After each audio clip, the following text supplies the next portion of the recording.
सरस्वती जी और उनकी बहू रश्मि के बीच एक दिन बहस छिड़ जाती है। आखिर किसका काम ज्यादा आसान है, बहू का या सास का?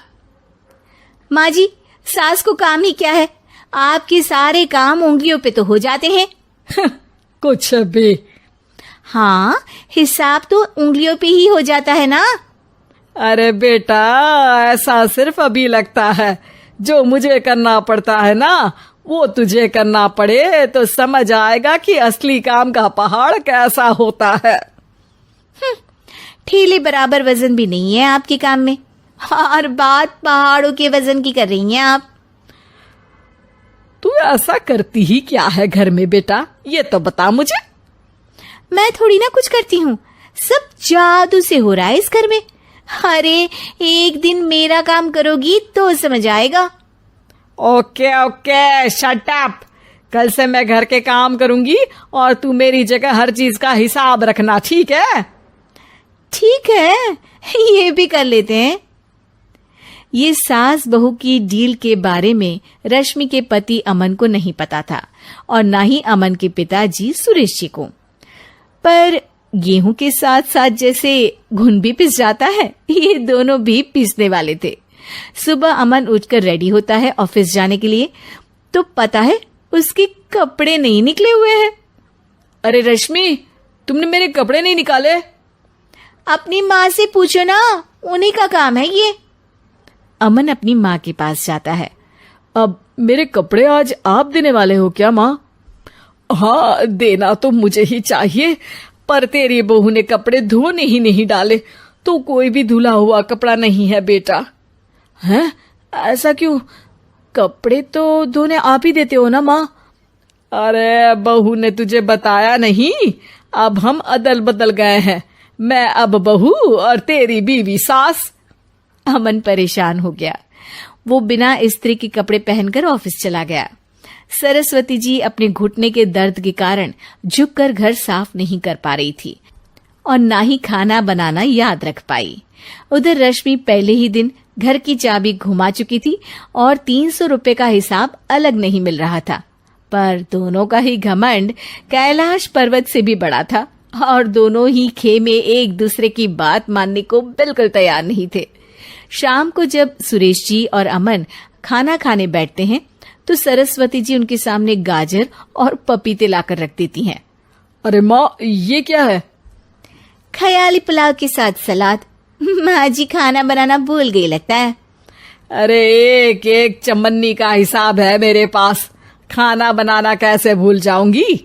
ये तो मैंने पढ़ा था कि फल फ्रूट खाने से सेहत अच्छी रहती है, इसीलिए ये ले, एक फल खा ले। रात को सुरेश जी और अमन अपनी मीटिंग बिठाते हैं अकेले में। बाबूजी, इनकी लड़ाई के कारण ना हमें ठीक से खाना मिल रहा है, उल्टा घर के सारे काम रुक गए हैं।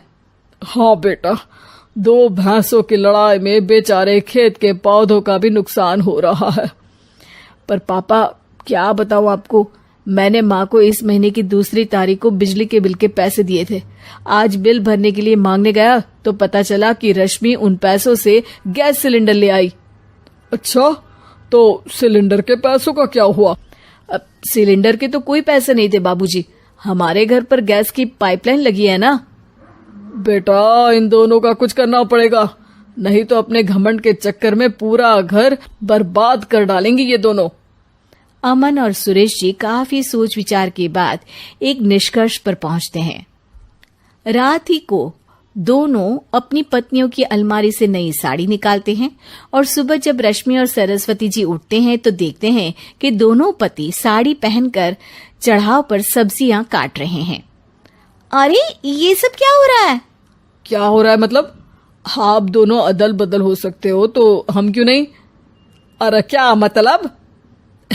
नहीं नहीं, मेरी भी बचपन से किसी की बहू बनने की इच्छा थी, तो आज से सरस्वती तुम बड़ी बहू, मैं मिडल बहू और अमन छोटी बहू।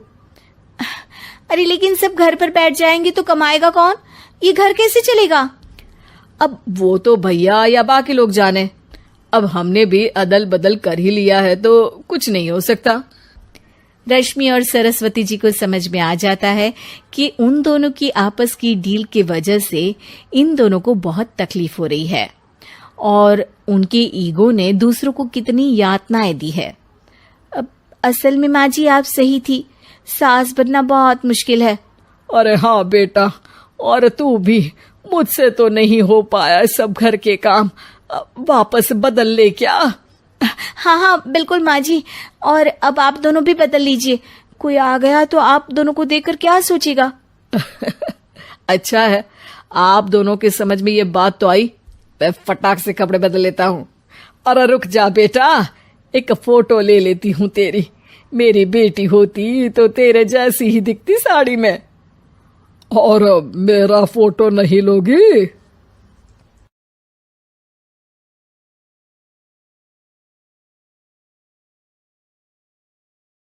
अमर रोज दफ्तर से अपने घर आते हैं। दिन भर काम और टेंशन से जूझकर घर आते ही अपनी भड़ास निकालते हैं अपने परिवार पर। बस आज काम जल्दी खत्म हो गया, अब आराम से जाकर मैच देखूंगा। निकल जाता हूँ इससे पहले कि बॉस की नजर में आ जाऊं।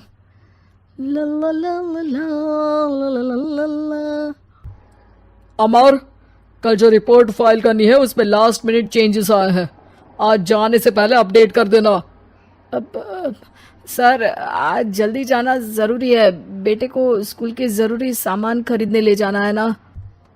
अब जब तक तुम पहुंचोगे मार्केट तो बंद हो गया होगा। सर इसलिए जल्दी जाना होगा। एक काम करो, कल जल्दी चले जाना। अमर बेबस होकर बॉस का ऑर्डर मानकर फिर काम में लग जाते हैं। किसी तरह मन मार कर काम खत्म करते हैं और चिड़चिड़े मन से घर पहुंचते हैं। निशा, जल्दी से खाना लगा दो, इंडिया की बैटिंग खत्म होने वाली है। बॉस ने लेट करवा दिया। अरे इतनी देर से आए हो, थोड़ी देर बात तो कर लो। अरे सुनो, हटो यहाँ से, पापा को टीवी देखने दो। पता है ऑफिस में कितना काम रहता है, कितना काम करके आया हूँ मैं। तो मैं भी तो ट्यूशन जाकर आया हूँ। अब हाँ, जाओ जाके फिर होमवर्क कर लो, कल स्कूल भी जाना है ना। तो मैं उठ जाऊंगा, लेट नहीं करूंगा, अभी मेरा शो चल रहा है, मुझे देखना है। अरे समझ नहीं आ रही बात एक बार में, एक थप्पड़ दे के समझाओ क्या? रिमोट दे और सोने जा।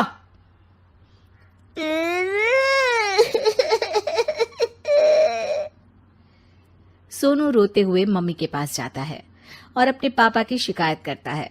निशा उसे पुचकार के एक और बेडरूम में ले जाकर सुला देती है। मैं डांटती हूँ पापा को, तू सो जा अभी, ठीक है बेटा। नेहा खाने की थाली लेकर अमर के पास पहुंचती है और मेज पर रख देती है।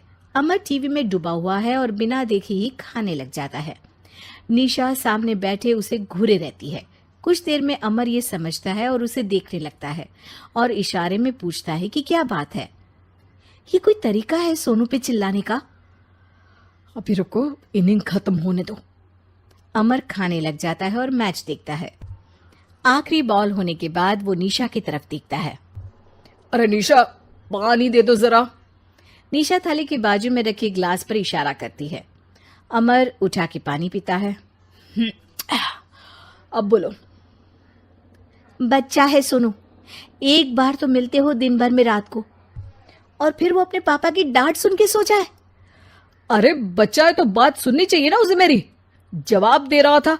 अरे दिन भर के बाद आया हूं, इतना काम किया, बॉस के नखरे झेले, और घर आओ तो बेटा बहस करे। और सारी भड़ास घर आकर घर वालों पर निकालो। अरे तुम क्या बोल रही हो मुझसे ऐसे? तुम भी तो सारा दिन साथ रहती हो, डांटती भी तो हो उसे। बता रहा था वो मुझसे, अभी कुछ दिन पहले ही डांटा था ना तुमने। हाँ, मुझे अभी सोने के पहले बता रहा था। देखो अभी झगड़ा मत करो, मुझे आराम करना है, टीवी देखने दो। अरे तो उसको भी तो दिन भर पढ़ाई के बाद देखना होता है ना टीवी, आराम करने के लिए। कोई जरूरत नहीं है, छोटा है अभी, आदत बिगड़ जाएगी। और तुम उसकी वकालत करना ना बंद कर दो। चलो अभी सेकंड इनिंग्स चालू होने वाली है, गुड नाइट। अमर फिर से टीवी देखने लगता है और निशा उसे। कुछ सेकंड्स में वो उठ के जाने लगती है। दरवाजे तक पहुंची होती है कि अमर कहता है, अरे सुनो तो, चाय बना देना 1 कप। नहीं। निशा दरवाजा पीट के चली जाती है और अमर देखता रह जाता है। अगली सुबह निशा किचन में सोनू का टिफिन पैक करके उसे देती है। सोनू नाश्ता कर रहा है। अमर पीछे से तैयार होकर आता है और खाली चाय का कप टेबल पर रखता है। अमर, उसे वहां मत रखो, अभी साफ की है, दाग लग जाएंगे। अरे क्या हुआ है तुमको? रोज तो यहीं रखते हैं। पर आज से नहीं रखना है, चलो उठा के सिंक पे रखो। अमर उसे उठा के सिंक में रखने जाता है, तभी निशा कहती है, अरे अरे धो के। सोनू हंस देता है। अमर उन दोनों को देखता है और कप धो के वहां से चला जाता है। निशा सोनू को देखती है और आंख मार देती है। चलो अब हंसना बंद, स्कूल जाओ और ध्यान देना, सब पूछूंगी दिन में। सोनू मुंह बना लेता है। सब अपना दिन बिताकर रात में फिर एक साथ आते हैं। आज अमर घर जल्दी पहुंच गया है और टीवी के सामने पसार के बैठ जाता है। पीछे से दरवाजा खुलने की आवाज आती है। खिलखिलाते हुए सोनू अंदर आता है, सीधे टीवी रूम के अंदर, और अमर को बैठा देख चौंक जाता है। पीछे से कमरे में निशा भी आती है। सोनू, हाथ पैर धो के कपड़े बदल लो, चलो जाओ। सोनू कमरे से बाहर चला जाता है। अरे निशा, जरा एक कप चाय। क्या हर वक्त चाय? नहीं है दूध घर में। अरे दूसरी बार ही तो मांग रहा हूं ना। दूध वाले को बोला था दूध एक्स्ट्रा 1 लीटर लेकर आना, वो 1 लीटर कम लेकर आया।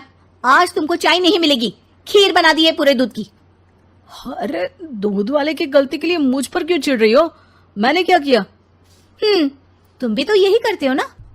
ऑफिस में किसी की गलती हो तो घर आके चीखते हो। चाय पीनी है तो दूध लाना पड़ेगा नीचे से। अरे पर तुम नीचे से ही आई ना। मैं भूल गई, तुम भी तो नीचे से आए। निशा कमरे से बाहर जाती है और सोनू अंदर आता है। वो अमर को देखता है, फिर कुछ बोलता नहीं है। अरे क्या हुआ सोनू?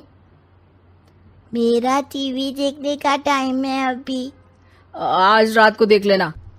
देखो आप ना परेशान मत करो, आज ऐसे ही टीचर से डांट सुन ली है, अब आपकी नहीं सुनने वाला। अच्छा, क्यों डांटा टीचर ने? क्योंकि मेरा प्रोजेक्ट इनकम्प्लीट था, आपने सामान लाके नहीं दिया और आपकी वजह से सब हंसने लगे मेरे पे। अब आप जाओ। सोनू टेबल पे रखा रिमोट उठाता है और चैनल बदल के बैठ जाता है। अरे ये क्या तरीका है बात करने का? तो आपसे ही तो सीखा है, बाहर का गुस्सा घर पे निकाल दो।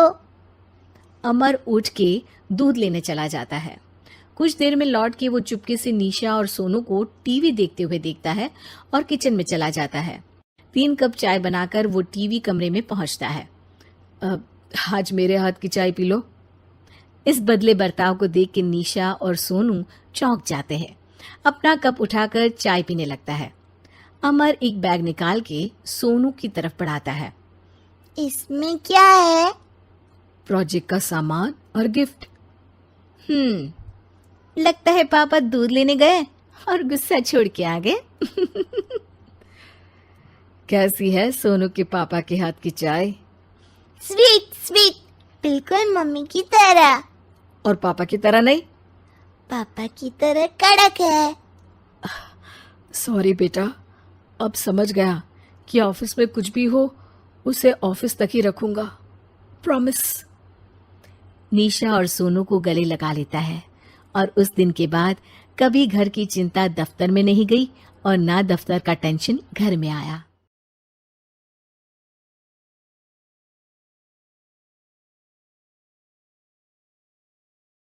रश्मि और अमर लॉकडाउन के चलते डेटिंग ऐप पर मिलते हैं। उसी बीच उनकी बॉन्डिंग बहुत अच्छी बन जाती है और दोनों एक दूसरे से प्यार करने लगते हैं।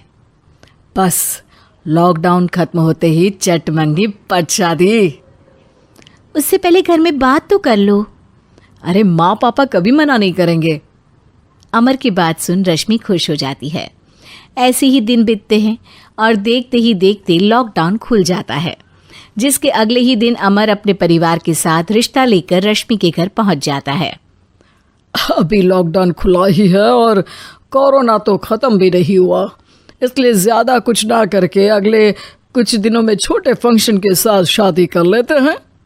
अमर के पापा की बात पर सब सहमत हो जाते हैं। कुछ दिन बाद दोनों की शादी हो जाती है और रश्मि अपने ससुराल पहुंच जाती है।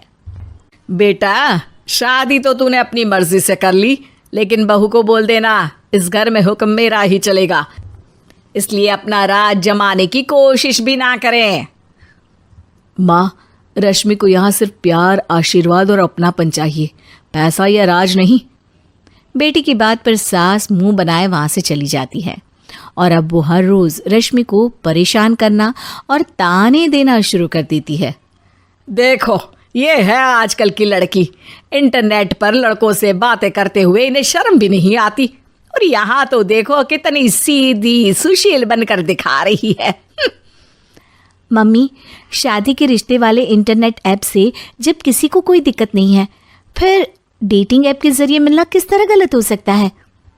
रश्मि के डेटिंग ऐप वाली बात सुन उसकी हैरान सास तुरंत तुनक कर पूरे घर को सिर पर उठा लेती है, जिसकी आवाज सुन अमर और उसके पापा भी वहां आ जाते हैं। हाय मेरी माता, इतना बड़ा झूठ! डेटिंग ऐप को इंटरनेट के जरिए मिली है बोलकर इस कलमुही को मेरे सर ला बिठा दिया। अरे नास पिटी, तुझे जरा भी शर्म नहीं आई? वहां न जाने कितने लड़कों से गुलू गुलू करके तुझे मेरा ही लड़का मिला था फंसाने के लिए। माँ, मुझे तो समझ नहीं आ रहा क्या बोले जा रही हो। डेटिंग ऐप इस्तेमाल करना कोई अपराध नहीं है, और तुम रश्मि को ऐसा कैसे बोल सकती हो? मैं भी तो था उस ऐप पर। पहले उसके लिए माँ से झूठ बोला और अब लड़ाई कर रहा है। सास और अमर की बात सुनकर रश्मि हैरान खड़ी रहती है। अमर, तुमने घर में झूठ क्यों बोला? ये सब देख रही हो ना, इसी की वजह से झूठ बोलना पड़ा। एक तरफ अमर और रश्मि की ये बात चल रही होती है, वहीं दूसरी तरफ सास का नॉन स्टॉप क्लेश सबको परेशान कर देता है। सब एकदम चुप, जो हुआ सो हुआ, अब मुझे कुछ ना सुनाई दे।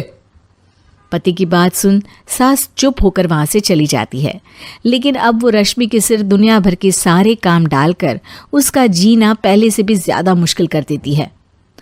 मम्मी, मैं आपका गुस्सा समझ सकती हूँ, आपको जो करना है कर लीजिए, मैं कभी कुछ नहीं बोलूँगी। उम्मीद है किसी दिन तो आपका गुस्सा शांत होगा और नफरत प्यार में बदलेगी। रश्मि की अच्छाई को उसका नाटक समझकर सास गुस्से के 7वें आसमान पर चढ़ जाती है और उसी शाम रश्मि को नीचा दिखाने के लिए अपनी सहेलियों को घर बुलाकर उसकी बुराइयां करने लगती है। अरे कौशल्या, क्या बताऊं, आजकल के बच्चे ना बहुत एडवांस हो गए हैं। पहले रिश्ते घर परिवार वाले सब देख परख के कराते थे, और अब ये लोग खुद न जाने कहाँ कहाँ मिलकर खुद ही सब कुछ पक्का करके हमें बता देते हैं।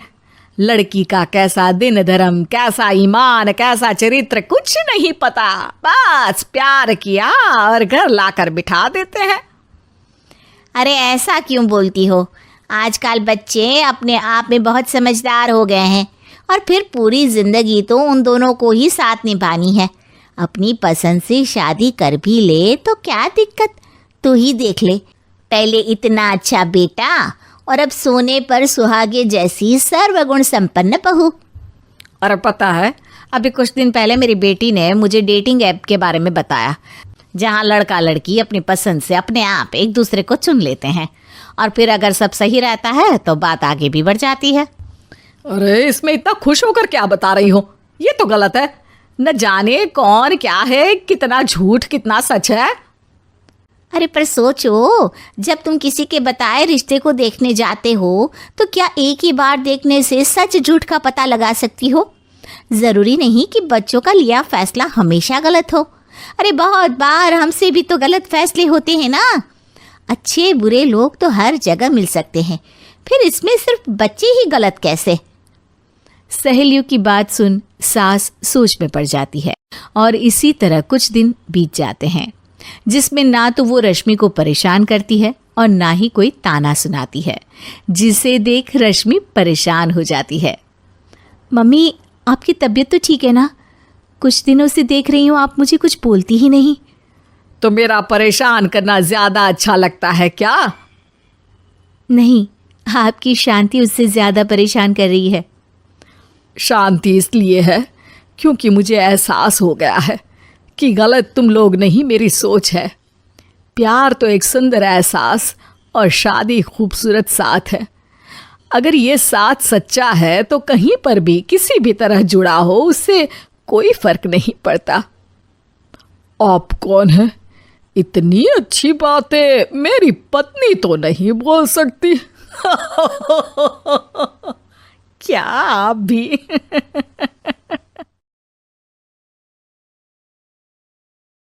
आठ फेरों का आठवां वचन। स्वाति ने इसी साल शहर के कॉलेज से पढ़ाई पूरी की है और अब उसके लिए जगह जगह से रिश्ते आने लगे हैं। स्वाति से ज्यादा उसके रिश्तेदारों को उसकी शादी की चिंता है, इसीलिए जो भी स्वाति के घर आता वो किसी नए लड़के की खबर जरूर ले आता। अरे दीदी, ये फोटो देख के बताओ कैसा है। राहुल नाम है लड़के का, मेरी सहेली की बहन का बेटा है। अपनी स्वाति के साथ एकदम प्यारी जोड़ी लगेगी इसकी। जरा दिखाना, फोटो तो बढ़िया लग रहा है। कोई गलत आदत वादत तो नहीं है ना इसे? और कमाता कितना है? अरे कोई गलत आदत नहीं है दीदी, आप कहो तो एक मीटिंग करवा देती हूँ, फिर सब कुछ फाइनल कर लेना। हाँ हाँ, ये सही कह रही हो तुम। संडे को स्वाति के पापा भी घर पे ही रहेंगे। बुआ फिर वहाँ से चली जाती है और रात को स्वाति की माँ उससे कहती है, स्वाति बेटा, आज कमला बुआ ने एक लड़के की फोटो दिखाई है। संडे को वो लोग मिलने आ रहे हैं, तैयार हो ना तुम बेटा? अरे मम्मी, आप कहाँ कमला बुआ के चक्कर में आ जाती हो? अभी इतनी जल्दी कोई शादी वादी नहीं करनी है मुझे। अरे बेटा, अच्छा लड़का है, बुआ जानती है उसे अच्छे से। हाँ स्वाति बेटा, एक बार मिल तो लो, बाद में देखेंगे आगे क्या करना है। वैसे तो कमला रिश्ता लाई है तो मना करने का तो कोई सवाल ही नहीं उठता। संडे की सुबह होती है और कमला बुआ राहुल और उसके मम्मी पापा को लेकर स्वाति के घर आती है। अरे आइए आइए भाभी, इसे अपना